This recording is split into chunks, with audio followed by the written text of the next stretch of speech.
देश में सामाजिक परिवर्तन की महानायिका, बहुजन समाज पार्टी की राष्ट्रीय अध्यक्ष, देश के सबसे बड़े राज्य उत्तर प्रदेश की चार बार मुख्यमंत्री रहीं, पूर्व सांसद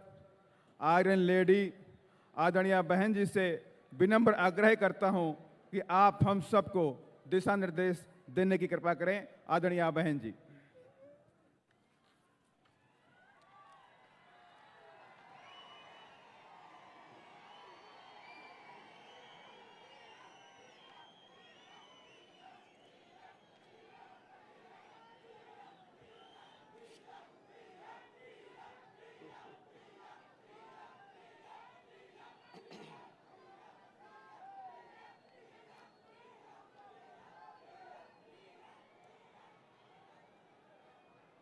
तेलंगाना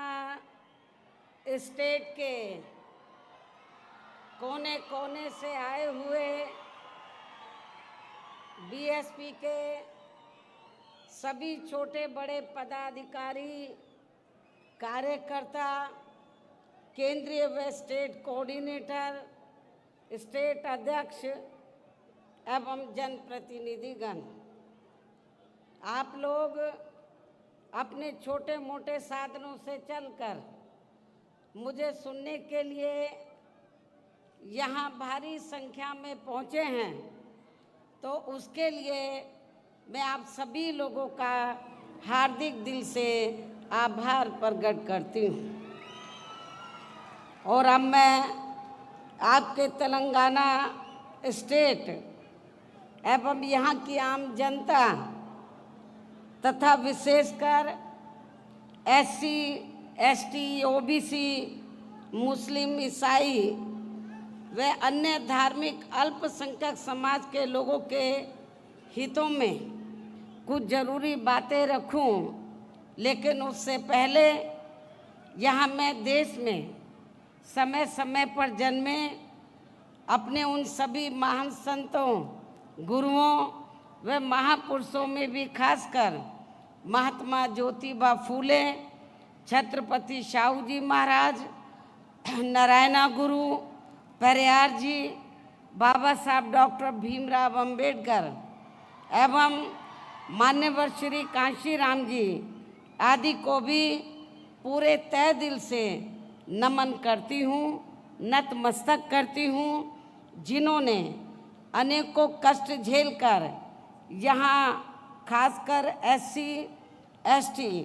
व अन्य उपेक्षित वर्गों के लोगों को अपने पैरों पर खड़ा करने के लिए हर संभव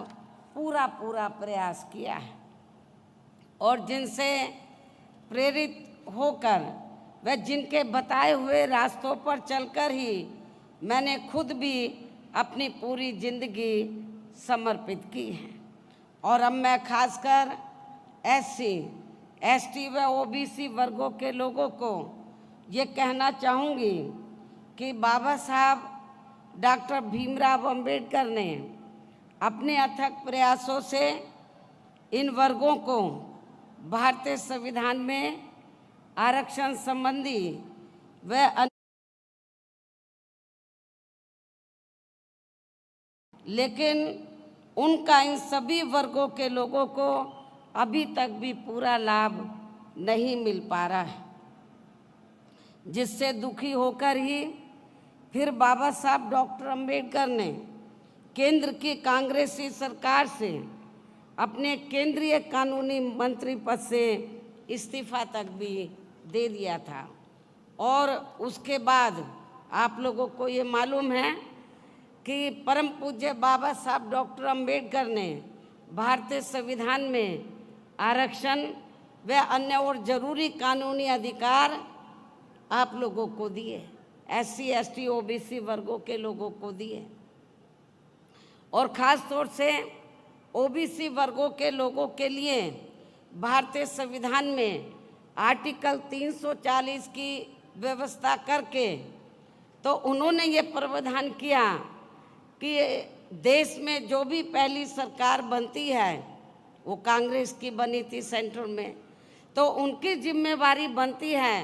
कि आर्टिकल 340 के तहत तो SC ST को छोड़कर जो अन्य पिछड़े वर्ग के लोग हैं, जिनकी शैक्षणिक, सामाजिक और आर्थिक स्थिति लगभग SC ST की तरह हैं, उनको भी शिक्षा, उनको भी जिंदगी के हर पहलू में आगे बढ़ने के लिए मौका मिलना चाहिए और सरकारी नौकरियों में खासकर आरक्षण की सुविधा मिलनी चाहिए। बाबा साहब डॉक्टर अंबेडकर जब पहले कानून मंत्री बने, आज़ाद भारत की जब पहली सरकार बनी उसमें कानून मंत्री बने, तो बाबा साहब डॉक्टर अंबेडकर ने तो उस समय पंडित जवाहरलाल नेहरू एंड कंपनी के लोगों को, केंद्र की सरकार को ये कहा कि SC ST का जो रिजर्वेशन कोटा है वो समय से पूरा होना चाहिए, और इनके अलावा जो अन्य पिछड़े वर्ग के लोग हैं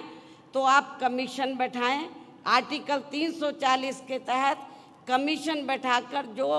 जातियां छूट गई हैं उनको भी आरक्षण की सुविधा दें, उनको भी कानूनी अधिकार दें जिंदगी के हर पहलू में आगे बढ़ने के लिए। लेकिन कांग्रेस ने उस समय, केंद्र की सरकार ने, पंडित जवाहरलाल नेहरू ने बाबा साहब की बात नहीं मानी, और जो उन्होंने आपको सरकारी नौकरियों में आरक्षण का कोटा दिया तो उसको भी पूरा नहीं किया, और ना ही अति पिछड़े वर्ग के लोगों को आरक्षण की सुविधा दी, और उसके लिए ना ही कोई कमीशन बैठाया। तो तब फिर बाबा साहब डॉक्टर अंबेडकर ने ये सोचकर अपने कानूनी मंत्री पद से इस्तीफा दे दिया कि जब मेरी बात नहीं मानी जा रही है, मैं अपने लोगों को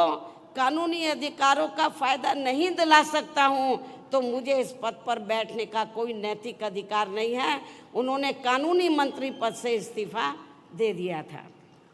और उसके बाद फिर वे अपने इन सभी वर्गों के लोगों को भाईचारे के आधार पर संगठित करने तथा केंद्र व राज्यों की भी राजनीतिक सत्ता की मास्टर चाबी इन्हें खुद अपने हाथों में लेने के लिए पूरे जी जान से लग गए थे। बाबा साहब डॉक्टर अंबेडकर इस्तीफा देने के बाद चुप नहीं बैठे थे। उन्होंने फिर ये फैसला लिया कि इन लोगों को मैं भाईचारे के आधार पर संगठित करूंगा और इनको इस लायक बनाऊंगा कि ये केंद्र और राज्यों में राजनीतिक सत्ता की मास्टर चाबी खुद अपने हाथों में लें,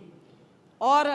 उसके जरिए जो कानूनी अधिकार मैंने दिए हैं उनका लाभ ये अपने लोगों को दें। लेकिन दुख की बात यह है, उनके ज़्यादा दिन, परम पूज्य बाबा साहब डॉक्टर भीमराव अंबेडकर के ज़्यादा दिन जीवित ना रहने की वजह से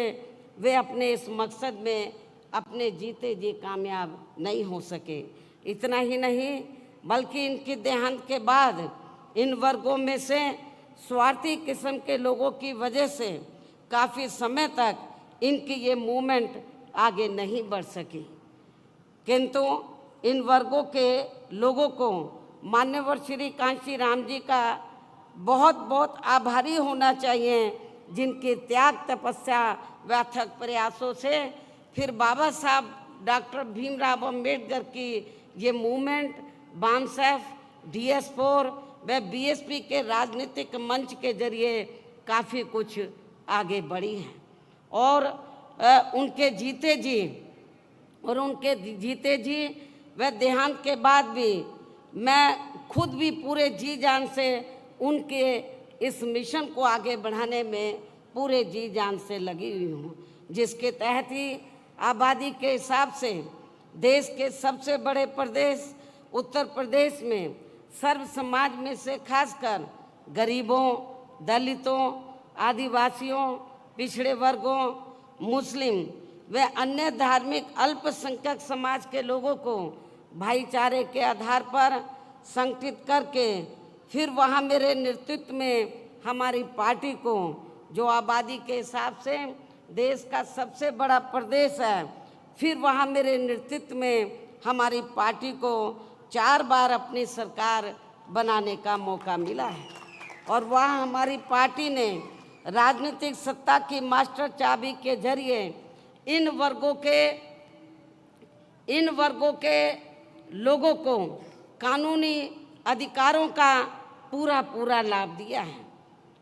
उनके विकास व उत्थान के लिए अनेकों ठोस कदम उठाए गए। कानून व्यवस्था को सख्त करके उन्हें स्वाभिमान की जिंदगी बसर करने का भी मौका दिया गया है। खासकर यूपी में SC ST व OBC वर्गों का सरकारी नौकरियों में विशेष अभियान चला के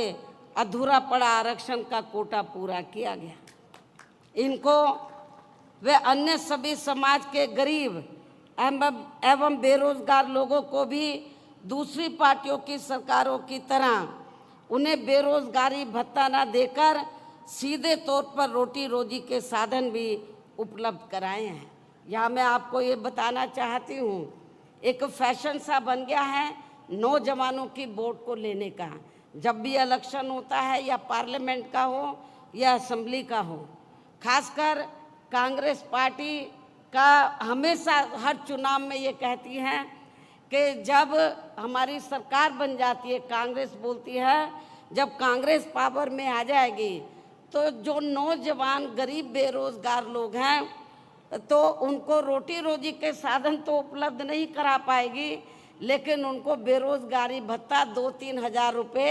जरूर दे देगी। मैं समझती हूँ ये ठीक नहीं है। हमारी पार्टी इसमें भरोसा नहीं रखती है, इस सोच में, इस नीति में भरोसा नहीं रखती है। और हमने केवल कहानी करके दिखाया। और उत्तर प्रदेश में मैंने अपनी चारों हुकूमतों में वहाँ पे जो नौजवान गरीब लोग थे, बेरोजगार लोग थे, उनको बेरोजगारी भत्ता नहीं, बेरोजगारी भत्ता क्या 4-5 हज़ार रुपये दे दो, उससे क्या आपका घर का खर्चा चल पाएगा? मैं समझती हूँ नहीं चल पाएगा। तो हमारी सरकार ने वहाँ दूसरी पार्टियों की तरह बेरोजगारी भत्ता ना देकर गरीब और बेरोजगार लोगों को, नौजवानों को हमने बड़े पैमाने पर वहाँ रोटी रोजी के साधन उपलब्ध कराए। और इतना ही नहीं, जो वहाँ पर भूमिहीन गरीब लोग थे उनको खेती करने के लिए हमने 3-3 एकड़ के हिसाब से सरकारी फ्री ज़मीन भी दी। लेकिन आपके तेलंगाना स्टेट में मुझे मालूम हुआ, यहाँ के आपके तेलंगाना स्टेट के जो मुख्यमंत्री हैं श्री KCR के बारे में मुझे मालूम हुआ कि इन्होंने हमारी सरकार की नकल तो ज़रूर की यहाँ पर, लेकिन उसको ज़मीनी हकीकत में अमली जामा नहीं पहनाया। इन्होंने कहा कि जो दलित वर्ग के लोग हैं या गरीब लोग हैं उनको 3-3 एकड़ हम खेती करने के लिए ज़मीन फ्री देंगे, लेकिन उन्होंने ऐसा नहीं किया। केवल कागजों में ज़रूर ज़मीन दे दी, लेकिन ज़मीनी हकीकत में, प्रैक्टिकल में आप लोगों को ज़मीन नहीं दी है। हमने उत्तर प्रदेश में सरकारी खर्चे से गरीब आवासीनों के पक्के मकान बना कर दिए। जिनके पास अपने घर नहीं थे, सरकारी पैसे से हमने पक्के मकान बना कर दिए। और इतना ही नहीं, जो SC ST वर्ग के लोग जिन्होंने बैंकों से कर्जा लिया हुआ था अपने छोटे मोटे काम के लिए और वो पैसा नहीं, कर्जा अदा नहीं कर पाए थे, हमने सरकार के पैसे से उनका कर्जा अदा किया, कर्जे से मुक्त उनको कराया हमने। ऐसे अनेकों और भी महत्वपूर्ण फैसले लिए गए जिससे इनकी काफ़ी हद तक आर्थिक स्थिति मजबूत हुई है। साथ ही डॉक्टर अंबेडकर ग्राम विकास योजना व मान्यवर श्री कांशीराम जी शहरी विकास योजना के तहत गांवों व शहरों में रहने वाले दलितों एवं अन्य उपेक्षित वर्गों के लोगों की बस्तियों को भी सभी जरूरी सुविधाओं से जोड़ा है, जिनकी जातिवादी सरकारों में चलते यहाँ हर स्तर पर काफ़ी ज़्यादा उपेक्षा की गई है। इनके अलावा सर्व समाज में से गरीबों, बेरोजगारों, मजदूरों, कर्मचारियों, किसानों, व्यापारियों व अन्य मेहनतकश लोगों के हितों में भी अनेकों ऐतिहासिक कार्य किए हैं, जिनकी काफ़ी कुछ जानकारी आपके स्टेट के लोगों को भी है, उन्हें मैं दोहराना नहीं चाहती हूँ। इतना ही नहीं, बल्कि हमारी पार्टी की रही सरकार ने विशेषकर दलित एवं अन्य उपेक्षित वर्गों में जन्मे अपने महान संतों, गुरुओं व महापुरुषों आदि को भी विभिन्न रूपों में पूरा आदर सम्मान दिया है। इनके सम्मान में नवनिर्मित जिलों के नाम रखे गए तथा जनहित की अनेकों योजनाएं भी शुरू की गई। इनके आदर सम्मान में ऐतिहासिक स्मारक, गार्डन, पार्क आदि बनाए गए तथा इनकी काफ़ी भव्य प्रतिमाएं भी लगाई गई, जिनकी इन सब मामलों में विरोधी पार्टियों की रही सरकारों में वहाँ काफ़ी उपेक्षा की गई है। जबकि आपके यहाँ तेलंगाना स्टेट में बीएसपी के थोड़ा मजबूत होते ही अब यहाँ की वर्तमान श्री केसीआर की पार्टी की जो सरकार है वो अपने राजनीतिक स्वार्थ में खासकर एससी, एसटी व ओबीसी वर्गों के मसीहा परम पूज्य बाबा साहब डॉक्टर भीमराव अंबेडकर के नाम पर कुछ सरकारी स्थलों के नाम रखने तथा उनकी ऊंची प्रतिमा लगाने व विभिन्न योजनाएं चलाने आदि की भी याद आने लगी है, जिसका वास्तव में पूरा क्रेडिट व श्रेय यहाँ की मौजूदा राज्य सरकार को नहीं जाता है, बल्कि बीएसपी के हर उस छोटे बड़े कार्यकर्ता, पदाधिकारी आदि को जाता है, जिनकी वजह से अब यहाँ अपनी पार्टी का जनाधार बढ़ा है, जिससे घबराकर फिर यहाँ की वर्तमान राज्य सरकार को ये सब करने के लिए मजबूर होना पड़ा है। मुझे ये भी मालूम हुआ कि यहाँ के मुख्यमंत्री ने 2-3 बार ये कहा कि बाबा साहब डॉक्टर अंबेडकर ने जो भारतीय संविधान बनाया है तो हम उसको बदल देंगे, वो हमारी सोच के मुताबिक नहीं है। लेकिन जब हमारे लोग इसके खिलाफ मैदान में उतरे तो अपनी इस कमी पर पर्दा डालने के लिए, आपको खुश करने के लिए ये सब नाटकबाजी इनको करनी पड़ी है। जबकि इस मामले में सच्चाई तो ये है कि आपके राज्य सहित पूरे देश में कांग्रेस, बीजेपी व अन्य कोई भी जातिवादी पार्टी दिल से ये कतई भी नहीं चाहती है कि यहाँ एससी, एसटी, ओबीसी, मुस्लिम व अन्य धार्मिक अल्पसंख्यक समाज के लोगों का भी सही से विकास व उत्थान आदि हो सके तथा इनके संतों, गुरुओं व महापुरुषों आदि को भी पूरा आदर सम्मान मिल सके। इसलिए इनके ऐसे दिखावटी कृत्यों से, कार्यशैली से यहाँ एससी, एसटी, ओबीसी, मुस्लिम व अन्य अकलियत समाज के लोगों का भला होने वाला नहीं है, बल्कि इन वर्गों के महान संतों, गुरुओं व महापुरुषों आदि को विभिन्न रूपों में आदर सम्मान देने के साथ साथ इन लोगों की गरीबी एवं बेरोजगारी आदि को दूर करके इन्हें खुद के अपने पैरों पर खड़ा करने के लिए यहाँ अपनी पार्टी के लोगों को अपने स्टेट में भी, यानी कि अपने तेलंगाना स्टेट में भी यूपी की तरह ही विशेषकर एससी, एसटी, ओबीसी, मुस्लिम व अन्य धार्मिक अल्पसंख्यक समाज के लोगों को भाईचारे के आधार पर जोड़ना है तथा यहाँ अपनी पार्टी के जनाधार को कैडर के आधार पर बढ़ाना है। इसके साथ साथ अपनी पार्टी को बीएसपी सदस्यता के जरिए आर्थिक तौर पर मजबूत भी बनाना बहुत ज़रूरी है। और इस मामले में वैसे आप लोगों को ये मालूम है कि हमारी पार्टी अपने संगठन को चलाने व चुनाव आदि लड़ाने के लिए भी कांग्रेस, बीजेपी व अन्य विरोधी पार्टियों की तरह बड़े बड़े पूंजीपतियों व धन्ना सेठों आदि से आर्थिक मदद नहीं लेती है, बल्कि अपनी पार्टी के ही आम कार्यकर्ताओं की आर्थिक मदद से व उनके सामर्थ्य के हिसाब से थोड़ी थोड़ी आर्थिक मदद लेकर तब अपनी पार्टी के संगठन को चलाती है तथा चुनाव आदि भी लड़ाती है, जो विरोधी पार्टियों को अच्छा नहीं लगता है। साथ ही बीएसपी को कमज़ोर करने के लिए खासकर कांग्रेस, बीजेपी व अन्य पार्टियों द्वारा आए दिन जो किस्म किस्म के हथकंडे अपनाए जा रहे हैं, तो उनसे भी अपनी पार्टी के लोगों को ज़रूर सावधान रहना है।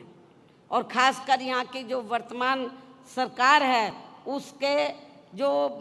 उससे भी ज़रूर आपको सावधान रहना है। और इस संबंध में सावधानी के तौर पर यहाँ मैं ये भी कहना चाहूँगी, देश के जिन जिन राज्यों में हमारी पार्टी मजबूत हो रही है, देश के जिन जिन राज्यों में हमारी पार्टी मजबूत हो रही है, तो वहाँ विरोधी पार्टियों ने पर्दे के पीछे से विशेषकर दलित व अन्य कमज़ोर वर्गों में से स्वार्थी किस्म के लोगों को इस्तेमाल करके तथा उनके जरिए अनेकों दलित एवं पिछड़े वर्ग के संगठन व छोटी छोटी पार्टियां भी काफ़ी बनवा दी गई हैं, ताकि चुनाव के दौरान वे अपने हिसाब से, यानी कि विरोधी पार्टियां अपने हिसाब से बीएसपी की मजबूत सीटों पर खासकर दलित, आदिवासी व अन्य पिछड़े वर्ग के उम्मीदवार उतारकर उनका वोट बांट सके, जिससे फिर हमारी पार्टी चुनाव में अपना उम्मीदवार ना जिता सके तथा फिर ये पार्टी यानी कि हमारी पार्टी सत्ता से दूर बनी रहे। एक ये भी षड्यंत्र विरोधी पार्टियों का चल रहा है और ये सब हमें आपके स्टेट में भी काफ़ी कुछ देखने के लिए मिल रहा है, जिससे आप लोगों को ज़रूर सचेत रहना है। अर्थात आपको अपना वोट कतई भी बांटना नहीं है, जबकि बीएसपी के खासकर दलित बेस वोट को तोड़ने के लिए अब सभी विरोधी पार्टियां इनके मसीहा परम पूज्य बाबा साहब डॉक्टर भीमराव अंबेडकर की जयंती एवं पुण्यतिथि पर किस्म किस्म के कार्यक्रम आदि करके खूब नाटक करती रहती हैं, जिनको यहाँ के जातिवादी लोग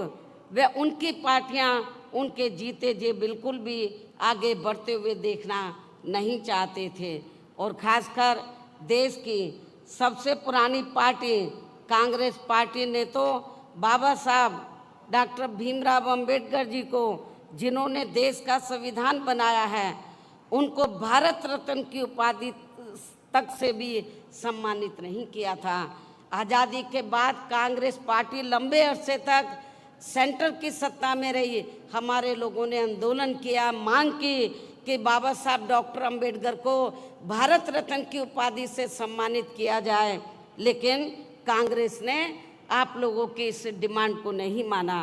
और कांग्रेस ने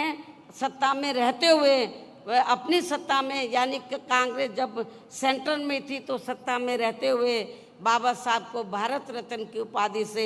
सम्मानित नहीं किया था। इतना ही नहीं बल्कि केंद्र में रही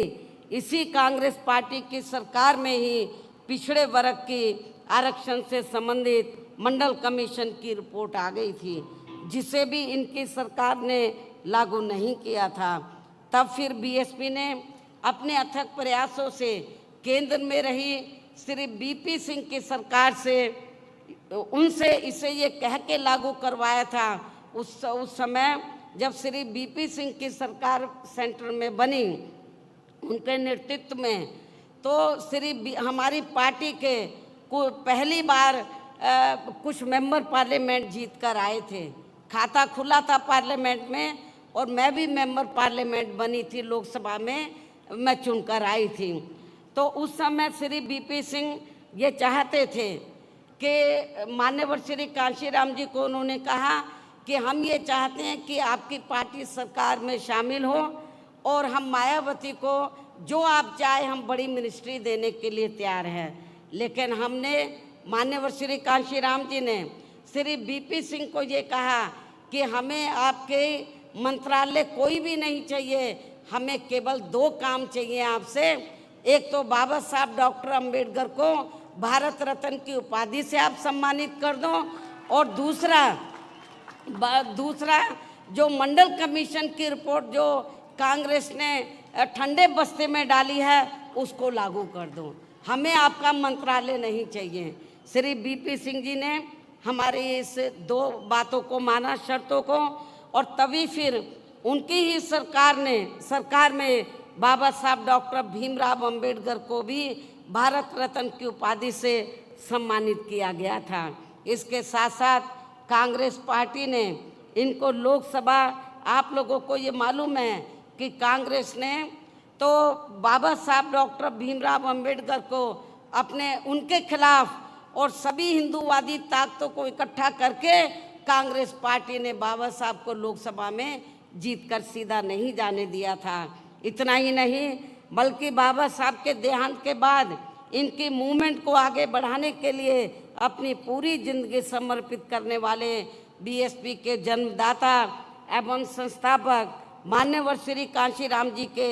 देहांत होने पर उस समय केंद्र में रही कांग्रेस पार्टी की सरकार ने उनके सम्मान में एक दिन के लिए भी राष्ट्रीय शोक घोषित नहीं किया था, राष्ट्रीय झंडे नहीं झुकाए थे। हालांकि इन सब मामलों में बीजेपी व अन्य विरोधी पार्टियां भी कोई कम नहीं रही हैं, जो अब सरकारी कार्यों को भी अधिकांश प्राइवेट सेक्टर को ही देकर इनके आरक्षण को ही धीरे धीरे खत्म करने में लगी हैं, क्योंकि प्राइवेट सेक्टर में अभी तक भी इनके लिए अलग से कोई आरक्षण की व्यवस्था नहीं की गई है। खासकर एससी व एसटी के कर्मचारियों को अब पदोन्नति में आरक्षण का भी पूरा लाभ नहीं मिल पा रहा है। इसके साथ ही अपने अपने राजनीतिक स्वार्थ में इन वर्गों के लिए केंद्रीय व राज्य स्तर पर घोषणाएं तो खूब की जा रही हैं, लेकिन ज़मीनी हकीकत में उनका बहुत कम लाभ ही इन्हें मिल पा रहा है। कहने का तात्पर्य ये है कि पूरे देश में अब इन वर्गों के लोगों को ऐसी सभी विरोधी पार्टियों के कतई भी बहकावे में नहीं आना है। और आप लोगों को यहाँ की जो वर्तमान राज्य सरकार है तो वो तो आप लोगों को गुमराह करने के लिए तो नंबर 1 पर है, किस्म किस्म के नाटक करने में माहिर है, लेकिन आप लोगों को इनके बहकावे में बिल्कुल भी नहीं आना है। और इन्हें अपनी केवल आप लोगों को केवल अपनी एकमात्र हितैषी पार्टी बीएसपी को ही मजबूत बनाकर उसे कामयाब बनाना है, जो कहने में बहुत कम व कार्य करके दिखाने में ही ज़्यादा विश्वास रखती है। अर्थात बीएसपी की कथनी व करनी में कभी कोई अंतर नहीं होता है, यानी कि बीएसपी जो कहती है उसे करके भी दिखाती है। आप लोगों को ये मालूम है यूपी में 4 बार हमारी सरकार बनी। हमने सरकार बनाने से पहले जब हम चुनाव में गए, असेंबली के चुनाव में, हमने दूसरी पार्टियों की तरह कोई अपना मैनिफेस्टो जारी नहीं किया। हमने कहा हम पावर में आ जाएंगे तब हम अपना मैनिफेस्टो जारी करेंगे, हम क्या करना चाहते हैं। हमने 4 बार कोई अपना मैनिफेस्टो जारी नहीं किया और जब सत्ता में आ गए फिर हमने बता दिया कि हम क्या करना चाहते हैं। इन्हीं ज़रूरी बातों के साथ ही अब मैं आप लोगों से यही कहना चाहती हूँ कि यहाँ आपके तेलंगाना स्टेट में जब भी विधानसभा के आम चुनाव होते हैं, आप लोगों को मालूम है कुछ महीने का बाकी बचे हैं, तो तब फिर यहाँ आपको अपने स्टेट में भी अपनी पार्टी को सत्ता में लाने का हर संभव पूरा प्रयास करना है। उसके बाद लोकसभा के आम चुनाव होंगे। लोकसभा आम चुनाव में भी आपको अपने प्रदेश से पार्टी के ज़्यादा से ज़्यादा सांसद जिता कर लाने हैं, मेंबर पार्लियामेंट जिता कर लाने हैं। वैसे आज आपकी ये जो भीड़ है और भीड़ के जोश को भी देखकर मुझे ऐसा ज़रूर लग रहा है कि इस बार आप लोग अपने प्रदेश से लोकसभा का आम चुनाव बाद में होगा, लेकिन लोकसभा आम चुनाव के साथ साथ विधानसभा जो पहले विधानसभा का आम चुनाव होगा तो विधानसभा आम चुनाव में भी अपनी पार्टी का यहाँ बेहतर रिजल्ट जरूर लाएंगे तथा अपनी पार्टी की यहाँ हर हालत में ज़रूर सरकार बनाएंगे। यहाँ अपनी पार्टी की हर हालत में या ज़रूर सरकार बनाएंगे और सरकार बनने पर फिर यहाँ आपको पार्टी की ओर से मुख्यमंत्री हर मामले में काबिल व मिशनरी कार्यकर्ता को ही बनाया जाएगा। ये भी मैं आपको बताना चाहती हूँ। अर्थात फिर आपके स्टेट का आज मैं एडवांस में डिक्लेयर भी कर रही हूँ, आपको बता भी रही हूँ, घोषित भी कर रही हूँ। अर्थात जब हमें यह सरकार बनाने का मौका मिलता है तो फिर आपके स्टेट का मुख्यमंत्री यहाँ बीएसपी के स्टेट अध्यक्ष श्री RS प्रवीण कुमार को ही बनाया जाएगा, जो अपनी आईपीएस की बड़ी सरकारी नौकरी से इस्तीफा देकर वे VRS लेकर अब पूरी मिशनरी भावना से यह अपनी पार्टी को मजबूत बनाने में लगे हैं। मुझे पूरा भरोसा है कि ये इस पद पर आसीन होकर फिर यूपी की तरह ही यहाँ अपने लोगों का हर स्तर पर प्राथमिकता के आधार पर पूरा ध्यान रखेंगे। इसके साथ ही ये यूपी की तरह ही यहाँ अपने संतों, गुरुओं व महापुरुषों आदि को भी पूरे दिल से आदर सम्मान देंगे। और इसके लिए आपके केंद्रीय स्टेट कोऑर्डिनेटर श्री रामजी गौतम भी मेरे दिशा निर्देशन में यहाँ के स्थानीय लोगों के साथ मिलकर